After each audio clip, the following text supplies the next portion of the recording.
Hi guys, this is a 2.5 Land Rover petrol engine from an early Land Rover 90 from around 1985. I bought it when the owner was changing it for a 200 TDI for 40 quid. The original car done 85,000 miles. The guy that sold it to me reported that the engine was running incredibly rough. It had lots of noise and eventually it had seized up. So I bought it just out of curiosity really, because I wanted to have a look inside and see what had gone wrong. And that's the reason that I bought it. So here it is, I've rebuilt it and I'm just going to talk you through what I did. So once I got it into my workshop, I drained the oil and found that it was silver grey metallic in colour, not very good first indication. So I removed the head, head looked good but was quite sooty, but okay.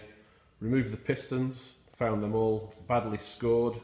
But surprisingly the bores themselves were all looking good with no particular wearage at all at the top, and they weren't oval either. So I removed the crankshaft and again found the crankshaft to be in good shape. On the micrometer the measurements looked to be still within tolerance. When I removed the camshaft itself was good, but one of the bearings, second one from the back, was all mashed up. So I think that had suffered mostly when the engine had seized up. So after inspection, decided that it was a good candidate to have a play with, and attempt a rebuild on. So that's what I'm going to talk you through next.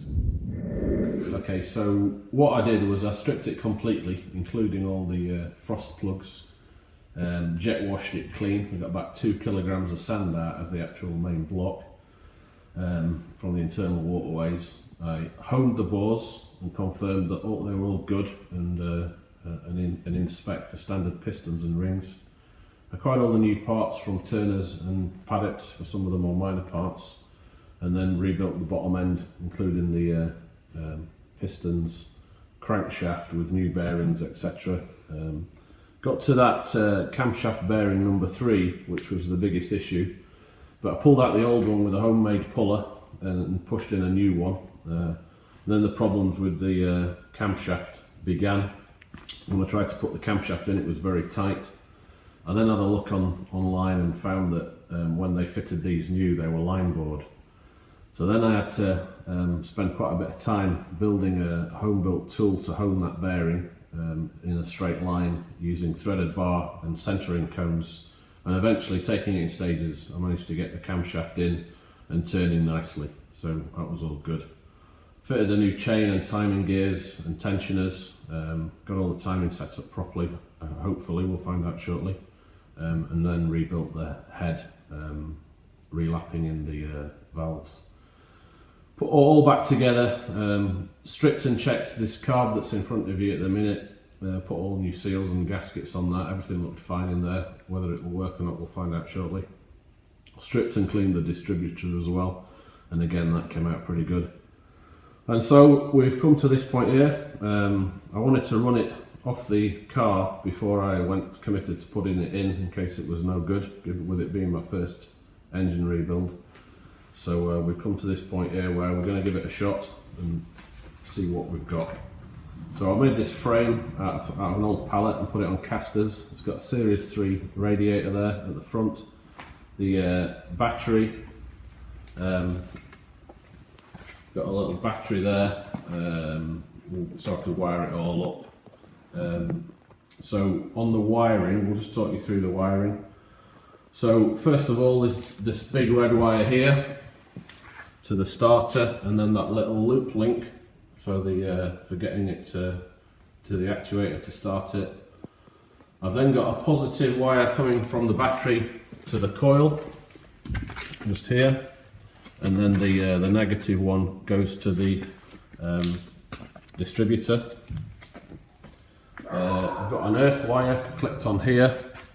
This big wire on here, gone to the engine, gone to the battery, and the positive to the 2 solenoids. Let's have a look around the other side. And I'll run a positive wire, just clip on here to activate these 2 solenoids. There's a solenoid at the front here, which is the vent for the fuel chamber, and the one on the side here is a shut-off to stop it running on. So I guess gauges wise, so this is a mechanical gauge, so for oil pressure and water temperature.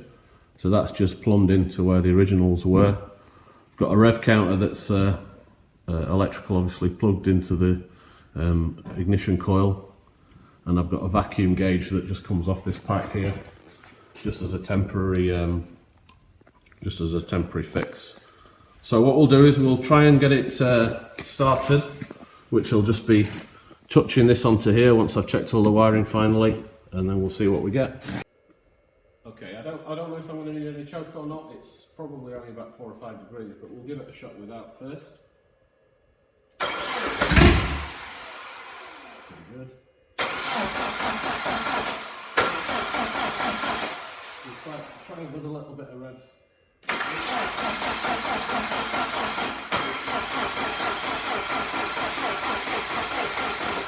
we'll try that choke.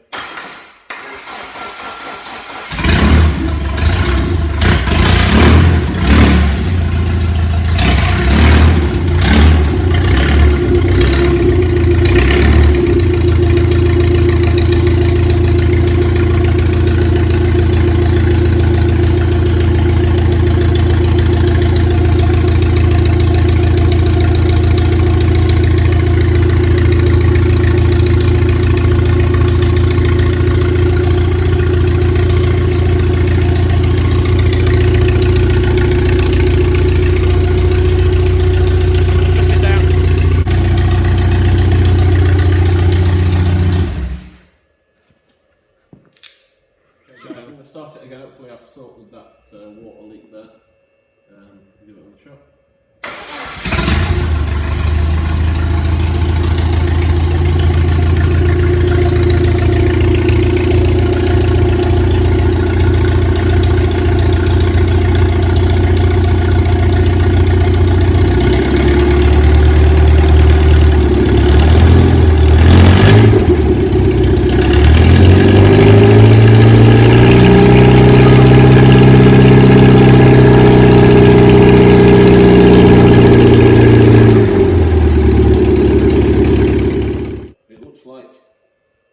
Something right. The oil pressure there was sitting at what looks to be around about, I would say about 60. Obviously that's with the engine cold, so I'm anticipate, but at idle, to be fair.